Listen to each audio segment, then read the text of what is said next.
Hello guys, તો આજે આપણે બનાવવાના છીએ દૂધીના ફરાળી થેપલા, જે તમે કોઈ પણ વ્રતમાં છે ખાઈ શકો છો અને આનો યુઝ છે એ તમે 2 દિવસ સુધી છે કરી શકો છો. તમે જોઈ શકો છો કેટલા ક્રિસ્પી અને સોફ્ટ છે. હેલો ગાઈસ, હું ચાંદની ફાઇન સાઇન ચેનલમાં તમારા બધાનું હાર્દિક સ્વાગત કરું છું.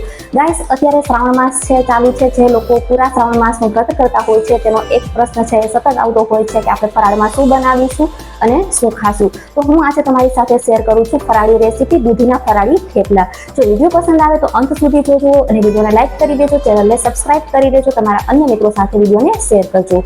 Thank you. તો આપણે શરૂ કરીએ થેપલા બનાવવાનું. એના માટે મેં અહીંયા છે અડધી દૂધી લીધી છે, કારણ કે મારે અહીંયા 4 થી 5 થેપલા છે બનાવવાના છે. દૂધીનું સિલેક્શન તમારે એ રીતે કરવાનું છે કે દૂધી એકદમ કૂણી હોવી જોઈએ અને એકદમ ગ્રીન હોવી જોઈએ, જેથી કરીને જલ્દી ચડી જાય.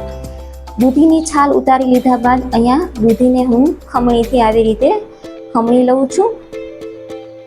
જો દૂધી કૂણી હશે ને તો તમારા થેપલામાં તમને છે કચડ બિલકુલ નહીં થાય અને સારી રીતે ચડી જશે.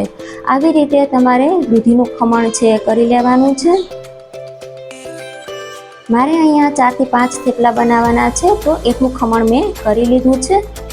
હવે અહીંયા હું એક તવો લઈ લઉં છું અને એમાં 2 ચમચી જેટલા વ્હાઈટ તલ છે એ શેકી લઉં છું. શેકેલા તલનો આમાં યુઝ કરવાથી ટેસ્ટ છે ખૂબ જ સારો આવે છે. હવે આપણે લોટ બાંધી લઈએ. જેમાં આપણે દૂધીનું ખમણ કરેલું હતું એ જ કઠોળમાં હું રાજગરાનો લોટ છે એ નાખું છું. પછી કોથમરીના પાંદ છે એ નાખી દઉં છું અને ચીલી ફ્લેક્સ છે નાખી દઉં છું અને શેકેલા તલ છે પણ નાખી દઉં છું. ધાણા જીરું નાખી દઉં છું અને અહીંયા હું સેંધા નમકનો યુઝ કરું છું, કારણ કે વ્રતની વાનગી છે એટલા માટે. અને અડધી ચમચી જેટલો ગરમ મસાલો છે એ નાખી દઉં છું અને અડધું લીંબુ છે એ નીચોવી લઉં છું. અને 2 થી 3 ચમચી જેટલું અહીંયા હું મોણ છે એ દઈ દઉં છું. તેલવાળો હાથ કરી અને આપણે છે એ લોટ બાંધી લેશું. પહેલાં આપણે બિલકુલ પાણી છે નહીં નાખીએ, કારણ કે દૂધીમાંથી પાણી છૂટતું હોય છે, એટલે આવી રીતે મસળીને આપણે લોટ છે એ બાંધી લેશું. આમાં માત્ર તમારે 2 થી 3 ચમચી જેટલા પાણીની છે જરૂર પડે છે, તમે જોઈ શકો છો. બસ પછી તમારે આવી રીતે લોટ છે બાંધી લેવાનો છે. પાણીનો યુઝ જરૂર પડે એટલો જ કરવાનો છે.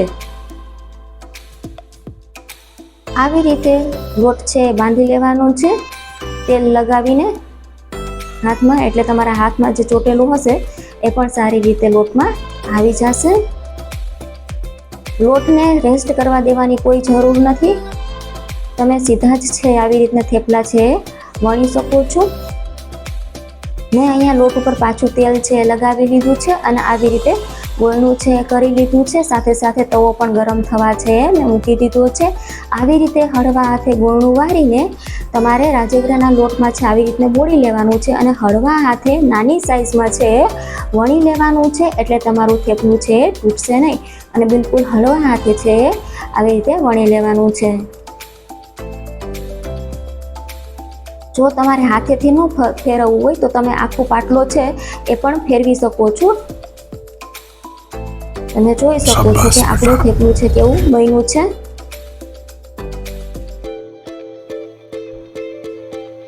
બસ આવી રીતે તમારે 4 થી 5 વાર છે ફેરવી લેવાનો છે અને ગેસ છે એ મીડિયમ ફ્લેમ પર છે તમારે રાખવાનું છે.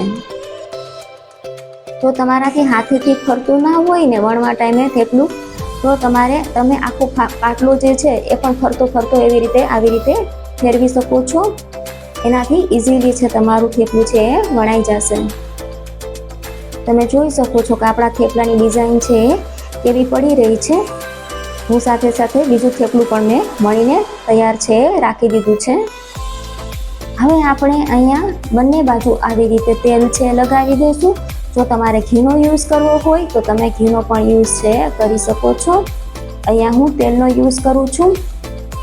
તમે આ થેપલાનો ઉપયોગ છે 2 દિવસ સુધી કરી શકો છો. કોઈ પણ વ્રતમાં છે એ ખાઈ શકો છો.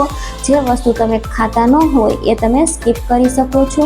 જો મારો આ વિડીયો તમને પસંદ આવે તો વિડીયોને લાઈક કરી દેજો, ચેનલને સબસ્ક્રાઈબ કરી દેજો. તમે જોઈ શકો છો કે આપણું થેપલું છે કેટલું સરસ છે બનવા એવું છે. બંને સાઈડ છે મસ્ત રીતે આવી રીતે તમારે ફેરવીને ચડવા દેવાનું છે. તમે જોઈ શકો છો કેટલું સરસ છે, ચડી ગયું છે, કેવી સરસ ડિઝાઇન છે પડી છે. સાથે સાથે ખાવામાં પણ એટલા જ ટેસ્ટી છે હોય છે. બહારથી ક્રિસ્પી અને છે અંદરથી કેટલા સોફ્ટ છે હોય છે. નાના બાળકોથી લઈને ઘરના વડીલો સુધી બધાને છે ખૂબ જ પસંદ આવે છે. જેનું વ્રત ના હોય એને પણ છે ખાવાની ઈચ્છા છે થઈ જાય છે. એકવાર બનાવશો તો વારંવાર બનાવશો, તો એકવાર ટ્રાય છે જરૂર કરજો આ રેસીપીને.